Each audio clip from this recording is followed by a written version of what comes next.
নিরামিষ এই আলুর দম করা একদম সহজ। লুচি বা ফ্রাইড রাইস যে কোনো কিছুর সঙ্গেই খেতে কিন্তু দুর্দান্ত লাগবে। প্রথমে আলুগুলোকে একটা সিটি দিয়ে সেদ্ধ করে নিলাম। এবার এগুলোকে টুকরো করে কেটে গরম কড়াইতে তেল দিয়ে তার মধ্যে একটু লবণ দিয়ে আর একটু হলুদ দিয়ে ভালো করে ভেজে তুলে অন্য একটি পাত্রের মধ্যে নিয়ে নিলাম। এবার ওই তেলের মধ্যে দিয়ে দিলাম শুকনো লঙ্কা, দিয়ে দেবো দারচিনি, এলাচ, আর দিলাম একটু গোটা জিরে। তারপর দিয়ে দিলাম আদা বাটা, দিয়ে ভালো করে কষিয়ে এখানে একটা লঙ্কা গুঁড়ো, হলুদ গুঁড়ো, জিরে গুঁড়োর মিশ্রণ তৈরি করে এর মধ্যে দিয়ে টমেটো কুচি দিলাম, একটু লবণের মধ্যে দিয়ে দিলাম, দিয়ে কিছুক্ষণের জন্য ঢেকে দিয়েছিলাম। ঢাকনা তুলে একটু হলুদ দিলাম, আবার নেড়েচেড়ে ঢেকে দিলাম।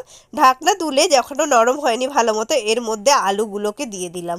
এইবার ভালো করে কষিয়ে এর মধ্যে দিয়ে দিলাম গুঁড়ো গরম মশলা, আবার একটু ভালো করে কষিয়ে উষ্ণ গরম জল দিয়ে দেবো এর মধ্যে, দিয়ে ভালোভাবে ফুটে উঠলে ঝোলটা গাঢ় হলেই নামিয়ে